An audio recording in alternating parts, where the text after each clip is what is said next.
Hello everyone, एक बार फिर से स्वागत है आपका अपने यूट्यूब चैनल साइंस गुरु रवि में। गाइज, आपको पता होगा लास्ट क्लास में हमने एक नए चैप्टर की शुरुआत की थी। चैप्टर का नाम था प्लांट मॉर्फोलॉजी अर्थात पादप आकारिकी।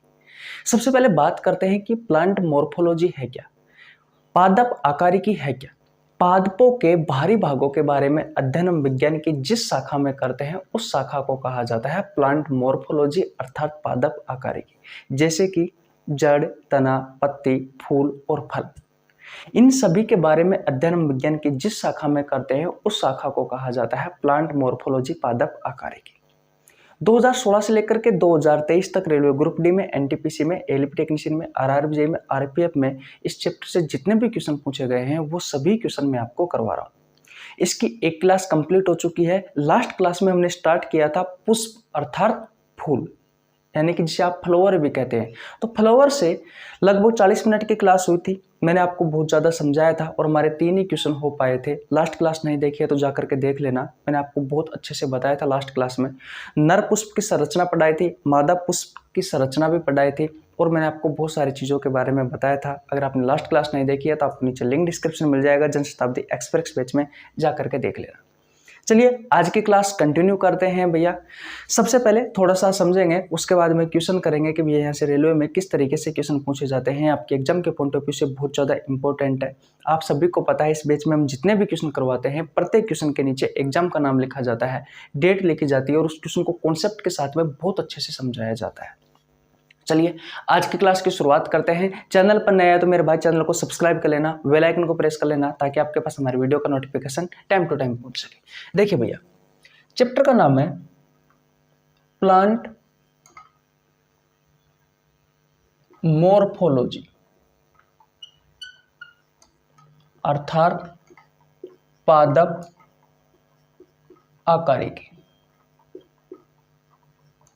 और इस पादप आकारिकी में हम क्या पढ़ रहे हैं?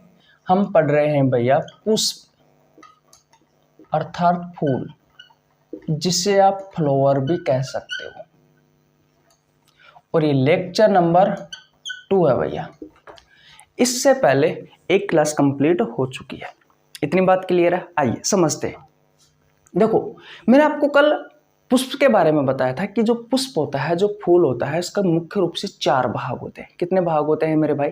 4 भाग होते हैं। एक बार फटाफट मैं आपका रिवीजन करवा देता हूं भाई। पुष्प के मुख्य रूप से कितने भाग होते हैं? तो पुष्प के 4 भाग होते हैं। कौन कौन से होते हैं पहले लिख देता हूं, फिर मैं आपको बता दूंगा। पहला जो होता है ना, वो होता है भैया कैलिक्स। कैलिक्स, इस कैलिक्स को आप सेपल भी बोल सकते हो, ठीक है। और हिंदी में कहा जाता है इसे बाह्य पुंज, ठीक है। दूसरा होता है कोरोला या फिर भैया पीटल, हिंदी में कहा जाता है इसे पंखुड़िया। तीसरा जो भाग होता है ना, वो पुष्प का नर भाग होता है। कौन सा भाग होता है? पुष्प का नर भाग होता है। और इस नर भाग को क्या बोला जाता है? इसे पुमंग भी कहा जाता है। क्या कहा जाता है? पुमंग भी कहा जाता है इस भाग को। इसके अलावा इसे एंड्रोसियम, या फिर स्टेमन या फिर इसे पुंकेसर भी कहते हैं। इतनी बात क्लियर है? ये पुमंग मैंने नया शब्द लिया है आज, ठीक है। कल मैंने आपको नहीं बताया था, लेकिन कभी कभी ये पुमंग भी आपके एग्जाम में आ जाता है, ध्यान रखना।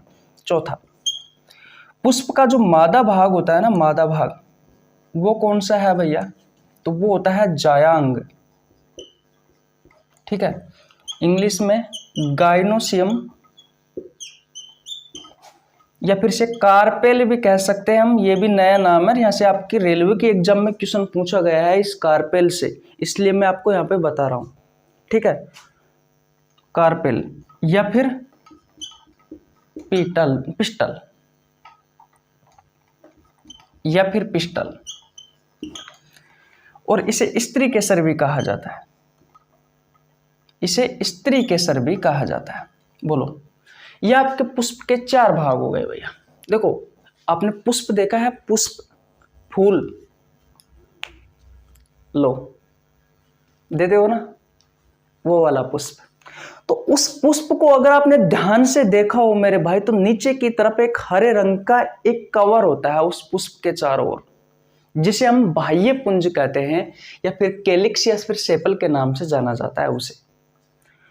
जो बाहर की तरफ जो हरे रंग का जो आवरण होता है, उसके अंदर की तरफ क्या होती है, पंखुड़ियां होती है। उन पंखुड़ियों को कोरोला या फिर पीटल कहते हैं भैया। इतनी बात क्लियर है। फिर पुष्प का जो नर भाग होता है ना, पुष्प का नर भाग, उस नर भाग को हम पुमंग, एंड्रोसियम, स्टेमन या पुंकेसर के नाम से जानते हैं। और पुष्प का जो स्त्री भाग होता है, यानी कि मादा भाग होता है, मादा पुष्प जो होता है, उसे हम जायांग, गायनोसियम, स्त्री केसर, कार्पेल या फिर पिस्टल के नाम से जानते हैं। इतनी बात क्लियर है। लास्ट क्लास में मैंने आपको बहुत अच्छे से समझाया था कि ये पुष्प का नर भाग होता है भैया, और ये पुष्प का मादा भाग होता है। मैंने नर भाग की आपको संरचना भी बताई थी, जैसे कि एंड्रोसियम की अगर मैं संरचना की बात करूं, अगर मैं पुष्प का ये नर भाग है, तो नर भाग वाले की अगर मैं संरचना की बात करूं तो इसके कितने भाग थे, तो इसके मेरे भाई 3 भाग थे। अब वो 3 भाग कौन कौन से थे, तो ध्यान से देखो भैया, इधर आया कुछ याद? ये क्या था, ये था भैया फिलामेंट, यानी कि तंतु। ये था भैया हमारा एंथर, जो बाहर की तरफ है, ये थैलीनुमा। थैलीनुमा ये संरचना आपको दिखाई दे रही है, ये है एंथर, यानी कि परागकोश। और इस परागकोश में क्या उपस्थित था, पराग कण थे भैया, सफेद रंग के छोटे छोटे से व्हाइट रंग के पाउडर जैसे बहुत सारे छोटे छोटे कण थे, जिन्हें कहा गया था पोलिन ग्रेन। जिन्हें क्या कहा गया था, पोलिन ग्रेन कहा गया था। हिंदी में कहा जाता है पराग कण। इतनी बात क्लियर है। ये नर पुष्प का भाग है, याद रखना। जो नर पुष्प होता है, ये कह सकते हैं पुष्प जो होता है ना, पुष्प जो होता है ना, पुष्प ये पादपों का मुख्य जनन भाग होता है। ये पुष्प जो होता है, ये पादपों का मुख्य जनन भाग होता है, मुख्य जनन भाग होता है। तो नर जनन अंग कौन सा है, तो नर जनन अंग भैया एंड्रोसियम होगा, पुष्प का जो नर भाग होगा वो। तो ये है नर जनन अंग। ठीक है, इतनी बात क्लियर है। अब मादा जनन अंग की बात करते हैं, गायनोसियम की। ये आपका मादा पुष्प हो गया भैया, दिख तो रहा है ना आपको, हाँ। और ये है भैया आपका मादा जनन अंग। ठीक है, इसके कितने भाग थे, इसके 4 भाग थे। इसकी संरचना कैसी थी, अगर आपने ध्यान से कल देखा हो तो आपको कुछ इस तरीके की संरचना दिखाई थी भैया मैंने। ठीक है, तो ये सबसे ऊपरी जो भाग आपको दिखाई दे रहा है, ये वाला, इसे मैंने कहा था स्टिग्मा। ठीक है, इसे हिंदी में कहा जाता है वर्तिकाग्र। कहा था ना भैया, बोलो किसी को प्रॉब्लम? मैं सिर्फ रिवीजन करवा रहा हूँ। ये है भैया स्टाइल, जिसे आपने वर्तिका कहा था। और ये बाहर की तरफ ये है ओवरी, जिसे आपने अंडाशय कहा था, है कि नहीं। इस ओवरी के चारों ओर सुरक्षा प्रदान करने के लिए एक झिल्ली और पाई जाती है, एक दीवार और पाई जाती है, इसे ओवरी वॉल भी कहते हो आप, तो ये भी लिख लीजिए। ये क्या है, ये ओवरी वॉल है भैया, अंडाशय भित्ति। ये क्या है, ये अंडाशय भित्ति है। इतनी बात क्लियर है। और बीच का क्या है, ओव्यूल है। ये डिम्ब है भैया, या बीजांड भी कह सकते हो आप इसे। बोलो इतनी बात किसको समझ में नहीं आई? यहां तक मैं आपको कल पढ़ा के आ चुका था भैया बहुत अच्छे से। मैं यहां तक मैंने कल पढ़ा दिया था आपको, पिछले 40 मिनट में बहुत एक एक चीज मैंने आपको याद करवाई थी भैया, एक एक चीज मैंने याद करवाई थी। यहां तक मैंने आपको बहुत अच्छे से समझाया था। आज सिर्फ मैंने आपको एक तो ओवरी बॉल के बारे में बताया है अलग से, एक मैंने ये भी कहा है आपसे कि भैया नर जो भाग होता है ना, उसे हम पुमंग भी कहते हैं, और जो मादा भाग होता है पुष्प का, उसे हम जायांग भी कहते हैं। ये चीज बताई थी। और एक मैंने कार्पेल ऐड किया है, एक ये मैंने कार्पेल ऐड किया है। इसके अलावा भैया मैंने कुछ भी ऐड नहीं किया। अब मैंने शुरुआत में एक बात कही थी कि भैया पुष्प जो होता है वो पादपों का मुख्य जनन भाग होता है। तो कहने का मतलब यह है कि भैया जनन की प्रोसेस होगी, है कि नहीं है। और जनन में आप सभी को पता है एक नर की और एक मादा की जरूरत होती है लैंगिक जनन में। अब यहाँ पर अगर आप ध्यान से देखोगे तो मैंने आपसे कहा था कि पुष्प का जो नर भाग है वो कौन सा है, ये नर भाग है भैया एंड्रोसियम, और जो पुष्प का मादा भाग है वो कौन सा है भैया, वो है गाइनोसियम। जो नर पुष्प है उसे नर जनन अंग भी कहते हैं, जो मादा पुष्प है उसे हम मादा जनन अंग भी कहते हैं। इतनी बात क्लियर है। नर पुष्प के 3 भाग है, पोलिन ग्रेन है, एंथर है, फिलामेंट है। तो पहली बात तो यहाँ से क्वेश्चन पूछे जाते हैं कि निम्न में से कौन सा नर पुष्प का एक भाग है या नर पुष्प का एक भाग नहीं है। और ये भी आपको याद रखने हैं कि भैया जो मादा पुष्प है जिसे आप गाइनोसियम कहते हैं, इसके कौन कौन से भाग है। तो इसके 4 भाग है, स्टिग्मा है, स्टाइल है, और ओव्यूल है, और ओवरी है, और ओवरीवोल है। इतनी बात क्लियर है, किसी को कोई प्रॉब्लम यहाँ तक। अब मैं आपको यहाँ से बहुत अच्छी चीज़ बताने वाला हूँ। पहले मुझे ये बताओ यहाँ तक की कहानी आपको समझ में आई या नहीं आई। तो इन्हें मैं मिटा दूँ भैया, इन्हें मैं मिटा दूँ, ओके। अब ध्यान से समझना मेरी बातों को, क्योंकि अगर आपने ये समझ लिया ना भैया तो फिर आपको कोई प्रॉब्लम नहीं आएगी भाई, फिर आपको कोई प्रॉब्लम नहीं आएगी। आगे आने वाले में जो क्वेश्चन करवाने वाला हूँ और जो आपके एग्जाम में पूछे गए हैं रेलवे वगैरह में, वहाँ से आपको कोई प्रॉब्लम नहीं आएगी भैया भाई, वहाँ से आपको कोई प्रॉब्लम नहीं आएगी। आप चुटकियों में क्वेश्चनों को हल कर दोगे। अब तक मैंने आपको कुछ नया नहीं पढ़ाया, 11 मिनट में मैंने सिर्फ आपको रिवीजन करवाया, इससे पहले मैंने आपको कुछ नहीं पढ़ाया। लेकिन अब जो मैं बातें आपको बताने वाला हूँ उनको ध्यान से समझना मेरे भाई। मैं फिर कह रहा हूँ, लास्ट क्लास नहीं देखी है तो जाकर के देख लेना, जनशताब्दी एक्सप्रेस बैच में मिल जाएगी। ये जनशताब्दी एक्सप्रेस बैच क्या है, किस लिए है, सब बता दूंगा आगे, बस धीरज रखिए। देखो भैया, मैंने कहा कि ये पुष्प का नर भाग है या फिर नर जनन अंग है या फिर नर जनन भाग है। ये पुष्प का मादा भाग है भैया, ये मादा पुष्प जिसे गाइनोसियम के नाम से जाना जाता है, ये मादा जनन अंग है। अब देखो, आप सभी को पता है कि जो पुरुष होते हैं भाई, जो पुरुष होते हैं, तो पुरुष में क्या होते हैं, स्पर्म, अरे भाई शुक्राणु होते हैं ना, शुक्राणु होते हैं, है कि नहीं है।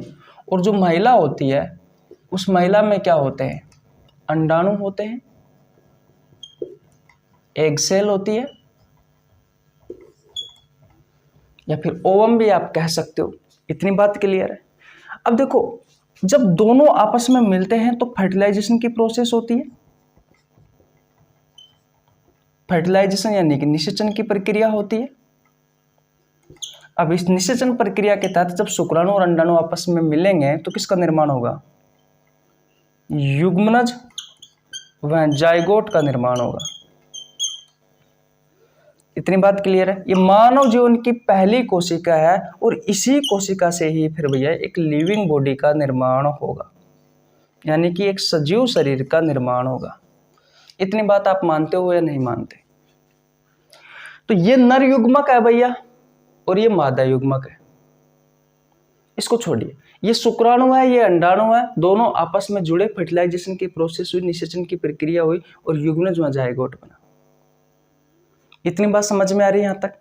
अब देखो, यहां पर निषेचन की प्रक्रिया नहीं होती, पादपों में निषेचन की प्रक्रिया नहीं होती। पादपों में जो निषेचन की प्रक्रिया होती है उसे क्या कहा जाता है, होती है पादपों में निषेचन की प्रक्रिया, लेकिन उसे अलग नाम से जाना जाता है। पादपों में जो निषेचन की प्रक्रिया होती है उसे पोलिनेशन के नाम से जाना जाता है, उसे पोलिनेशन के नाम से जाना जाता है।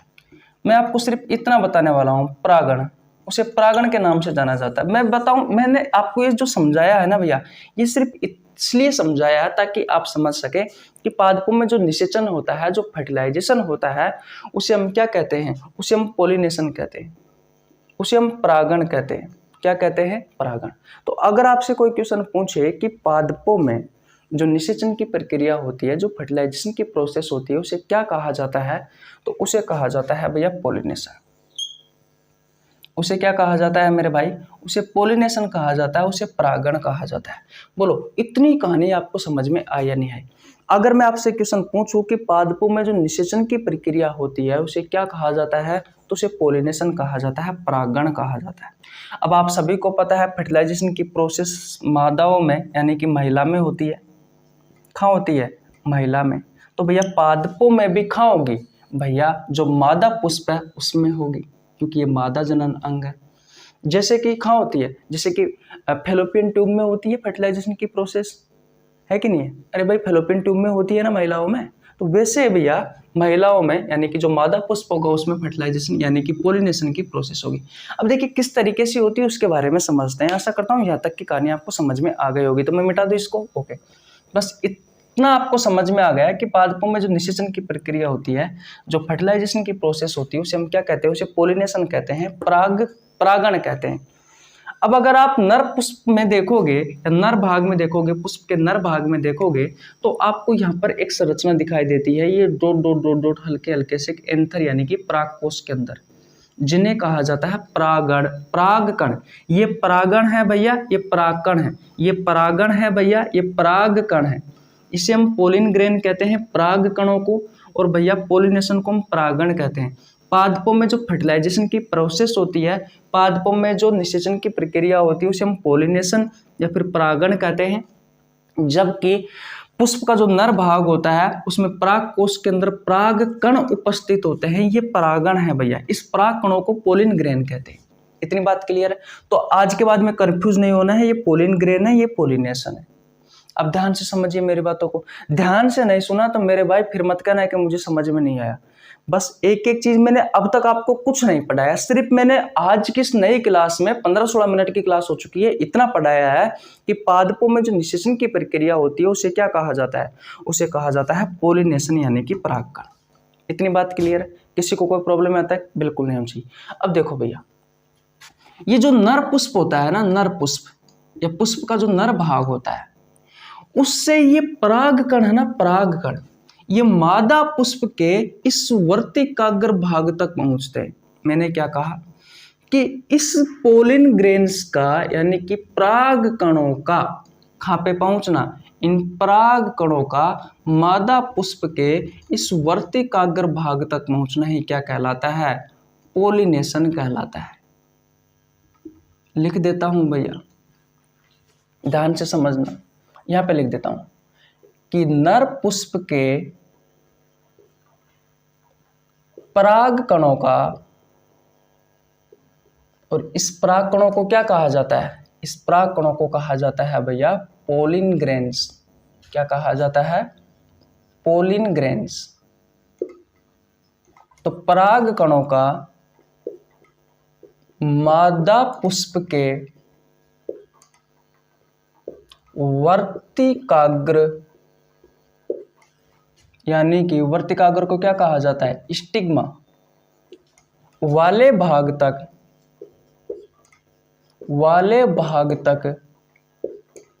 पहुंचना क्या कहलाता है? ये कहलाता है भैया पोलिनेशन यानी कि परागण। अब ये परागण किस किस की सहायता से हो सकता है? अरे भैया मुझे ये बताओ, जैसे कि कोई एक पौधा है, देखो एक बनाते हैं, एक पौधा अगर बन गया तो, वैसे मुझे बनता नहीं है, मेरे से डायग्राम बनते नहीं है भैया, ठीक है। अब एक पुष्प मान लीजिए भैया यहाँ पर है, और ये पुष्प आपको किसका दिखाई दे रहा है? ये नर पुष्प है, ठीक है। और एक दूसरा यहां पर जो आपको दिखाई दे रहा है, ये है भैया मादा पुष्प। ये क्या है? ये मादा पुष्प है। अब एक ही पौधा है, अब इस पौधे पर नर पुष्प भी है और मादा पुष्प भी है, लेकिन इस नर पुष्प से ये जो इसके अंदर जो पराग कण है, इन पराग कणों का मादा पुष्प के वर्तिकाग्र भाग तक पहुंचना क्या कहलाता है? पोलिनेशन कहलाता है, परागण कहलाता है। अरे भैया ये एक ही पुष्प पर नहीं, अलग अलग पुष्प पर भी हो सकते हैं। जैसे कि एक पेड़ यहाँ पर है, इस पर एक नर पुष्प है, एक पौधा यहाँ पर है, अब उस पौधे पर एक अलग पेड़ है, उस पर भी मादा पुष्प है। तो इस पौधे के नर पुष्प से पोलिन ग्रेन का यानी कि पराग कणों का इस पौधे के जो मादा पुष्प है, इस पौधा का जो मादा पुष्प है, उसके वर्तिकाग्र यानी कि स्टिग्मा वाले भाग तक पहुंचना क्या कहलाता है? पोलिनेशन कहलाता है, परागण कहलाता है। वो मैं आपको बता दूंगा। फिलहाल आपको याद रखना है कि नर पुष्प के पराग कणों का मादा पुष्प के वर्तिकाग्र भाग तक पहुंचना क्या कहलाता है? पोलिनेशन कहलाता है, परागण कहलाता है। अभी किसके द्वारा संभव है? तो भैया मानव के द्वारा भी संभव है। कैसे? जैसे कि मान लीजिए आप कोई बगीचे में चले गए, जैसे कि वहां पर बहुत सारे क्या है? पौधे हैं। अब आप करते हो ना, फिल्मों में देखो होगा, ऐसे हाथों को करके ऐसे जाते हैं हम आगे की तरफ, जाते नहीं जाते, ऐसे हाथ बाहों फैला के, है कि नहीं? जैसे कि सारा प्यार आप पे आ गया हो, जाते नहीं जाते, जाते हैं ना ऐसे। तो वैसे वहां पर क्या होता है कि मान लीजिए कोई ऐसा पौधा है तो पुष्प का नर भाग है, तो पुष्प के नर भाग जो होता है ना, उसमें जो परागण होते हैं, जो पराग कण होते हैं, परागण में जो पराग कण होते हैं वो भैया मादा पुष्प के वर्तिकाग्र भाग तक पहुंच सकते हैं। आपने ऐसे किया, मान लीजिए नर पुष्प से मादा पुष्प तक पराग कण पहुंच गए, तो वही तो पॉलिनेशन है। ये चीज तो मैं आपको समझाना चाह रहा हूं। अब इतनी बात क्लियर है। तो मानव के द्वारा संभव है, हवा के द्वारा संभव है, पानी के द्वारा संभव है, ये तितली मितली, ये कीट कीड़े मकोड़ों के द्वारा संभव है, पक्षियों के द्वारा संभव है, सांपों के द्वारा संभव है। इन सब के द्वारा भैया आपका ये पॉलिनेशन संभव है, यानी कि परागण संभव है। इतना याद रखना है। तो कभी कभी तो आपसे पूछ लिया जाता है कि भैया जैसे कि हवा के द्वारा अगर पॉलिनेशन हुआ तो उसे क्या कहा जाता है, तो वो सारी चीज भी हम आपको बाद में बताएंगे, है कि नहीं। पक्षियों के द्वारा अगर पॉलिनेशन हुआ, परागण हुआ तो उसे क्या कहा जाता है, तो वो सारी चीजें हम आपको समय आने पर बता देंगे भैया। इतनी बात क्लियर है। किसी को कोई प्रॉब्लम यहाँ तक नहीं होनी चाहिए, ठीक है। अब पॉलिनेशन आपको समझ में आ गया, परागण आपको समझ में आ गए। अब जो बातें मैं कह रहा हूँ उनको ध्यान से समझना भैया। ये चीजें भी समझ में आ गई, किस किस के द्वारा, मानव के द्वारा हो सकता है, हवा के द्वारा हो सकता है, पानी के द्वारा हो सकता है, कीड़े मकोड़ों के द्वारा हो सकता है, पक्षियों के द्वारा हो सकता है, सांप के द्वारा हो सकता है, बहुत सारी चीजों के द्वारा हो सकता है भैया पॉलिनेशन, परागण। अब ध्यान से समझना भैया।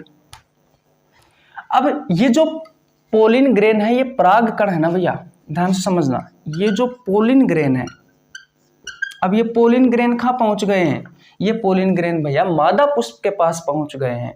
अभी वर्तमान के टाइम पे ये स्टिग्मा वर्तिकाग्र तक है। लेकिन अगर ये ध्यान से समझना ओव्यूल के साथ में जुड़ते हैं तो बीज का निर्माण होता है।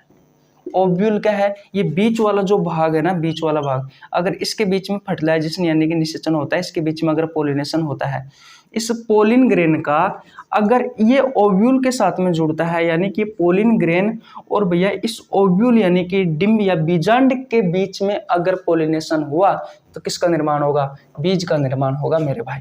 और अगर ये पोलिन ग्रेन भैया ओवरी यानी कि अंडाशय के साथ में जुड़ता है तो भैया फल का निर्माण होता है। इसके बारे में आपको पता होना जरूरी है। और भैया ये पोलिन ग्रेन भैया ओवरी वाल यानी कि अंडाशय भित्ति के से जुड़ता है तो फल यानी कि जो छिलका होता है ना, छिलका का निर्माण होता है।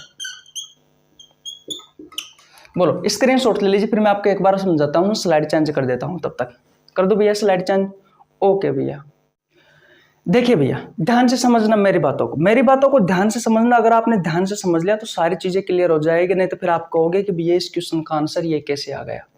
क्योंकि मैं आपको प्रॉपर रूप से जिस तरीके से थ्योरी पढ़ाई जाती है ना, चैप्टर पढ़ाया जाता है, उस तरीके से मैं यहाँ पर आपका रिविजन करवा रहा हूँ भैया, ताकि आपके एग्जाम निकल जाए। और जब यहाँ से क्वेश्चन आते हैं ना तो अच्छे स्टूडेंट भैया उनका आंसर नहीं दे पाते। इसलिए मैं कहता हूँ रटने से अच्छा है समझ लो मेरे भाई, रटने से अच्छा है समझ लो। इन चीजों को समझोगे तभी तो काम चलेगा, नहीं समझोगे तो कैसे काम चलेगा। मैंने क्या कहा, ध्यान से समझो कि भाई नर पुष्प का ये जो पोलिन ग्रेन है, ये पराग कण है, ये मादा पुष्प के वर्तिकाग्र तक भाग तक पहुंचता है। तो इस प्रोसेस को कहा जाता है पोलिनेशन यानी कि परागण। जैसे कि शुक्राणु का अंडाणु आपस में जुड़ते हैं, शुक्राणु और अंडाणु आपस में जुड़ते हैं तो उसे क्या कहा जाता है, उसे निषेचन कहा जाता है, फर्टिलाइजेशन कहा जाता है। वैसे ही भैया एक तरीके से कह सकते हैं हम कि ये जो पोलिन ग्रेन होता है, ये पोलिन ग्रेन जो होता है, ये मादा पुष्प के वर्तिकाग्र तक भाग तक पहुंचने की जो प्रोसेस होती है उसे हम पोलिन ग्रेन कहते हैं, सॉरी पोलिनेशन कहते हैं, परागण कहते हैं। इतनी बात क्लियर है। अब देखो, अगर ये पोलिन ग्रेन यानी कि अगर ये पराग कण भैया इस ओव्यूल के साथ में, इस डिंब के साथ में जुड़ता है तो उसे क्या कहा जाता है, क्या कहा जाता है, क्या अगर पोलिन ग्रेन अगर ओव्यूल के साथ में जुड़ेगा तो बीज का निर्माण होगा। अरे फल खाया है आपने, फल खाया है, तो फल में जो बीज का निर्माण होता है ना, वो किस तरीके से होता है, वो नर पुष्प के इस पोलिन ग्रेन का मादा पुष्प के ओव्यूल के साथ जुड़ने की जो प्रोसेस होती है उससे बीज का निर्माण होता है। और जब ये पोलिन ग्रेन इस ओवरी यानी कि जो अंडाशय होता है, इस अंडाशय के साथ जुड़ता है तो भैया फल का निर्माण होता है, यानी कि जो खाया जाने वाला भाग होता है ना, उसका निर्माण होता है।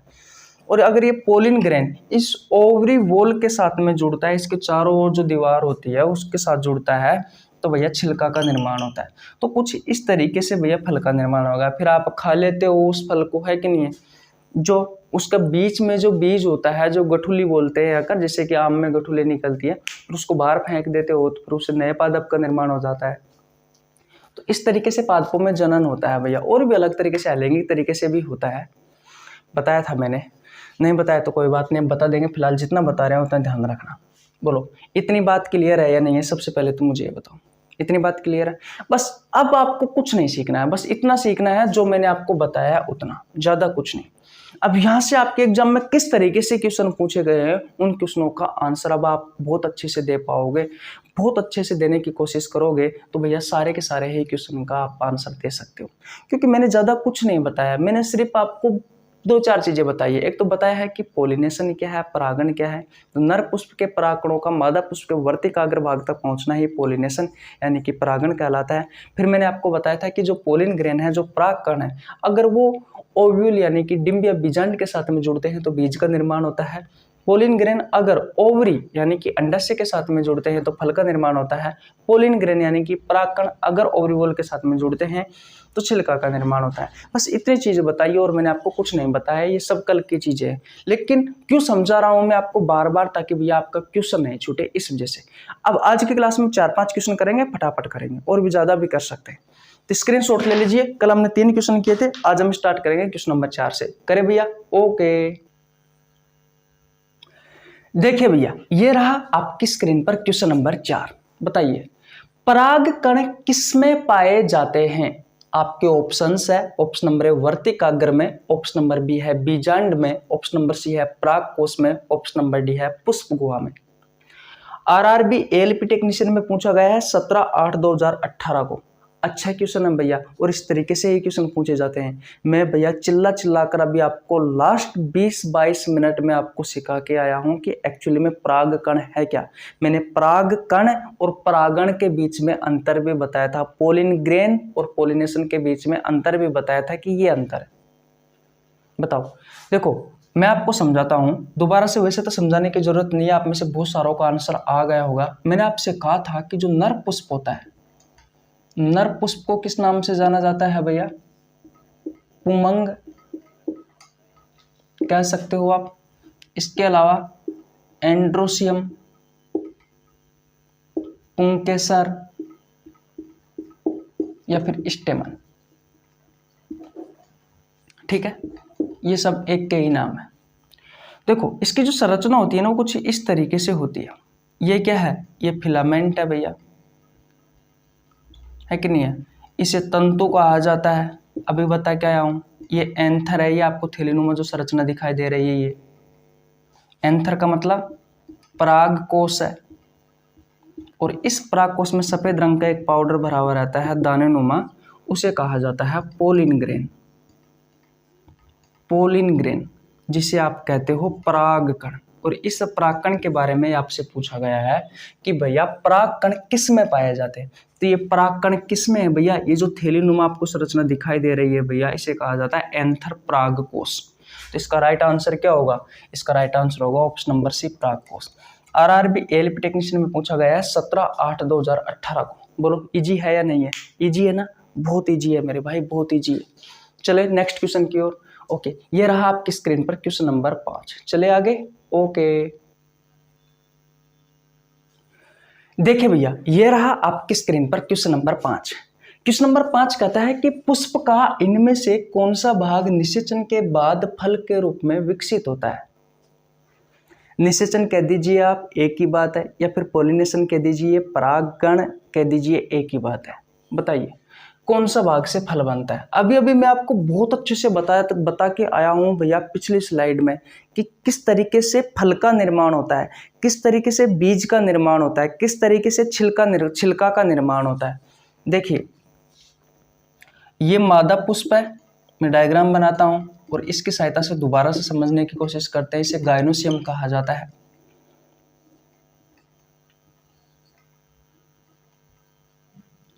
इस तरीके से होता है भैया मादा पुष्प का चित्र। ये जो होता है ये होता है स्टिग्मा, जिसे वर्तिकाग्र कहा जाता है। ये होता है स्टाइल, जिसे वर्तिका कहा जाता है। ये वाला जो भाग होता है ये होता है ओवरी, जिसे अंडाशय कहा जाता है। ठीक है, ये वाला भाग होता है ओव्यूल, जिसे डिंब या फिर बीजांड के नाम से जाना जाता है।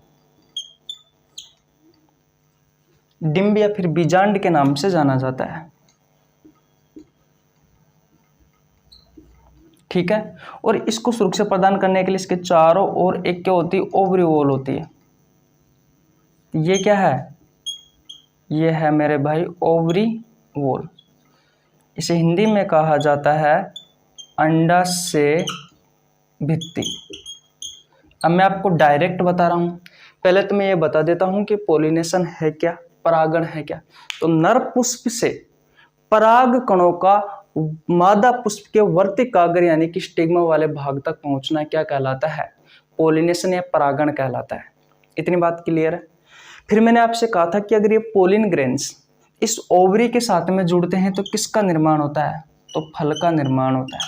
तो अगर आपसे इस तरीके से क्वेश्चन पूछा जाए कि पुष्प का इनमें से कौन सा भाग निषेचन के बाद में फल के रूप में विकसित होता है, तो कौन सा भाग विकसित होता है भैया फल के रूप में, ओवरी होता है, अंडाशय होता है। इसका राइट आंसर क्या हो जाएगा, ऑप्शन नंबर डी। ठीक है, जो ओव्यूल जो डिंब होता है ये निषेचन के पश्चात बीज के रूप में विकसित होता है। किसके रूप में विकसित होता है, बीज के रूप में। और जो ओवरी वॉल होती है निषेचन के पश्चात किसके रूप में विकसित होती है, तो भैया जो छिलका होता है ना, छिलका, उसके रूप में विकसित होता है। बोलो, सिंपल भाषा में किसी को कोई प्रॉब्लम हो तो मुझे बता दो भैया अभी भी। ओवरी से फल बनता है, जो ओव्यूल है, जो डिंब है, जो बीजांड है, उससे बीज बनता है, और भैया जो ओवरी वॉल है, जो अंडाशय भित्ति है, उससे छिलका बनता है। चलो एक क्वेश्चन मैं पूछ लूं आपसे, चल ठीक है। पुष्प का इनमें से कौन सा भाग, ये क्वेश्चन नंबर 6 है भैया। पुष्प का इनमें से कौन सा भाग निषेचन के बाद बीज का निर्माण करता है? ऑप्शन यही है भैया आपके, ऑप्शन यही है भैया आपके, बताइए इस क्वेश्चन का राइट आंसर क्या होगा, बताइए। पुष्प का इनमें से कौन सा भाग निषेचन के बाद बीज के रूप में विकसित होता है, कौन सा भाग बीज के रूप में विकसित होता है मेरे भाई? आंसर आपके सामने है, ऑप्शन ये है, कमेंट बॉक्स में बताइए। तो मेरे भाई ओव्यूल होता है, ओव्यूल डिंब वाला भाग होता है। 6 क्वेश्चन हो गए, ठीक है। आगे चलते हैं 7वें क्वेश्चन की ओर। 7वां जो क्वेश्चन है ये पूछ रहा है आपसे, यहां पर मैं छिलका कर देता हूं कि भैया पुष्प का इनमें से कौन सा भाग निषेचन के बाद छिलका के रूप में विकसित होता है, बताइए। आपके ऑप्शन में बदल देता हूं, ए लिख देता हूं यहां पर, अंडाशय भित्ति। अब इसका राइट आंसर बताइए, अब इसका राइट आंसर बताइए क्या होगा। पुष्प का इनमें से कौन सा भाग निषेचन के बाद छिलका के रूप में विकसित होता है? कौन सा भाग मेरे भाई छिलका के रूप में विकसित होता है? अरे मेरे भाई अंडाशय भित्ति होती है मेरे भाई। कौन सा भाग होता है? अंडाशय भित्ति होती है। ये रहा ओवरी वॉल, ये छिलका के रूप में। तो इस तरीके से आपके एग्जाम में क्वेश्चन पूछे जाते हैं भैया। इतनी बात क्लियर है, किसी को कोई प्रॉब्लम यहाँ तक बिल्कुल नहीं होनी चाहिए, ठीक है। ओके, स्क्रीनशॉट ले लिया भैया आपने, स्क्रीनशॉट ले लिया। ओके, नेक्स्ट क्वेश्चन की ओर चले। ओके भैया, देखिए भैया ये रहा आज का अंतिम क्वेश्चन। आज यार यहाँ तक ही रहते हैं, फिर कल करवाएंगे। थोड़ा सा काम है ना, आपके लिए पीडीएफ बनानी है यार, कल करवा लेंगे। 1 तारीख को 1 अक्टूबर को भैया पीडीएफ सेंड करनी है सेल वाले चैप्टर की। तो आज कोई बात नहीं, कम कर लो, फिर शाम को ज़्यादा काम हो जाएगा यार। क्वेश्चन नंबर 8 कहता है कि एक पुष्प के प्रजनन अंग होते हैं। बताइए पुष्प के कौन कौन से प्रजनन अंग होते हैं? मैंने आपको बताए थे कि आपके पुष्प के 4 भाग होते हैं, है कि नहीं है? एक होता है कैलिक्स या सेपल, इसे बाह्य पुंज कहा जाता है। एक होता है कोरोला या पीटल, इसे पंखुड़ी कहा जाता है। एक होता है पुष्प का नर भाग, जिसे पुमंग भी कहा जाता है। एंड्रोसियम या स्टेमन भी कहा जाता है, पुंकेसर भी कहा जाता है। एक होता है पुष्प का मादा भाग जिसे जायांग या गाइनोसियम या फिर कार्पेल या फिर और किस नाम से जाना जाता है, इसे पिस्टल के नाम से जाना जाता है, स्त्री केसर भी कहा जाता है। तो याद रखना मेरे भाई, पुंकेसर और स्त्री केसर ये दोनों आपके पुष्प के प्रजनन अंग होते हैं। आरआरबी ग्रुप डी में पूछा गया 20/9/2022 को। अब तक मैंने आपको जो चीज़ें सिखाई है सिर्फ उससे संबंधित मैंने क्वेश्चन यहाँ पे करवाए हैं। ये क्वेश्चन मैंने बनाए हुए नहीं है मेरे भाई, आपके एग्जाम में पूछे गए क्वेश्चन है। मैं शिफ्ट भी बता सकता हूँ, आपको जा करके चेक कर सकते हो। आरआरबी ग्रुप डी में पूछा गया है 20/9/2022 को। ठीक है, तो सब चीज़ हम सीखते हुए चल रहे हैं भैया, कोई दिक्कत वाली बात नहीं है। अब ध्यान से समझना मेरी बातों को, छोटी छोटी बातें हैं। जनशताब्दी एक्सप्रेस बैच की शुरुआत मैंने की थी भैया 1 फरवरी से, जिसमें मैं आपको बायोलॉजी के प्रीवियस ईयर के क्वेश्चन करवा रहा हूँ चैप्टर वाइज। 2016 से लेकर के 2023 तक railway group D, NTPC, LP technician, RRB, JEE में, आरपीएफ में जितने भी क्वेश्चन पूछे गए हैं वो सभी क्वेश्चन में आपको कॉन्सेप्ट के साथ में जिस तरीके से ये क्वेश्चन करवा रहा हूँ वैसे ही प्रत्येक क्वेश्चन के नीचे एग्जाम का नाम लिखा गया है, डेट लिखी गई है, बहुत अच्छे से करवाया। जूलॉजी कंप्लीट हो चुकी है, रेस्पिरेटरी सिस्टम वाला चैप्टर बचा है, उसको मैंने जानबूझ कर रख रखा है क्योंकि उसमें मैं आपको कुछ और क्वेश्चन ऐड करना चाहता हूँ, इस वजह से थोड़ा सा समय मांग रहा हूँ आपसे। माइक्रोबायोलॉजी मैंने ह्यूमन डिसीज वाला चैप्टर करवा दिया है, बॉटनी में भी मैंने सेल वाला चैप्टर करवा दिया है। आपके एग्जाम के पहले आपको पूरा सिलेबस कंप्लीट करवा दिया जाएगा। मैं आपसे फिर कहता हूँ, अगर आपने जनशताब्दी एक्सप्रेस बैच के प्रीवियस ईयर क्वेश्चन नहीं किए हैं तो जाकर के कर लेना मेरे भाई। एक एक क्वेश्चन, एक एक कॉन्सेप्ट आपके एग्जाम के लिए उपयोगी है, चाहे आप रेलवे के नहीं किसी भी एग्जाम की तैयारी कर रहे हो। अगर आपने जनशताब्दी एक्सप्रेस बैच की सारी क्लासेस देख लेना भैया तो आपको मजा आ जाएगा। इतनी बात क्लियर है? ओके। हर रोज कम्युनिटी पोस्ट में 10 क्वेश्चन डालता हूँ, सुबह 4 बजे से लेकर के रात को 10 बजे तक, हर 2 घंटे में, जिसका आंसर हजारों की संख्या में स्टूडेंट देते हैं। जा करके देना भैया, हर रोज हर 2 घंटे में, सुबह 4 बजे, फिर 6 बजे, फिर 8 बजे, फिर 10 बजे, फिर दिन में 12 बजे, फिर 2 बजे, फिर 4 बजे, 6 बजे, फिर शाम को 8 बजे, फिर 10 बजे। ये लगातार मैं क्वेश्चन डालता रहता हूँ और इन क्वेश्चनों का बहुत सारे स्टूडेंट देते हैं। ये कोई नॉर्मल क्वेश्चन नहीं है भैया, ये ऐसे क्वेश्चन है जो या तो आपसे आपकी प्रतियोगी परीक्षाओं में पहले पूछे गए हैं या फिर आगे पूछे जाने की संभावना है। अगर आप हर रोज इन क्वेश्चनों का आंसर देते हो तो अच्छे अच्छे क्वेश्चनों पर आपकी पकड़ बनी रहेगी, जिससे होगा क्या, जैसे आप एग्जाम हॉल में प्रेस करोगे तो वहाँ पर उन क्वेश्चनों का आंसर आप बहुत अच्छे से दे सकते हो।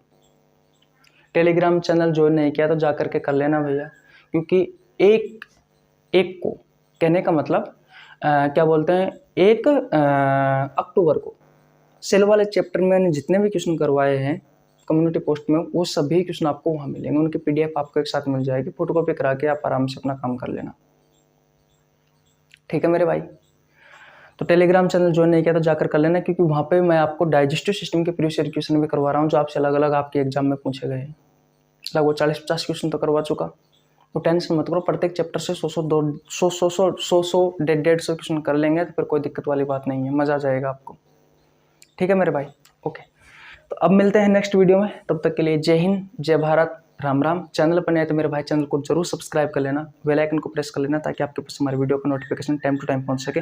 प्ले लिस्ट में जाओ, देखो यार मैंने बायोलॉजी के सारे चैप्टर करवा रखे हैं, बहुत सारे चैप्टर के एमसीक्यू क्वेश्चन करवा रखे हैं, नहीं देखें तो जाकर के देख लेना, मजा आ जाएगा, आपको सारा डाउट क्लियर हो जाएगा। मिलते हैं नेक्स्ट वीडियो में, तब तक के लिए बाय बाय।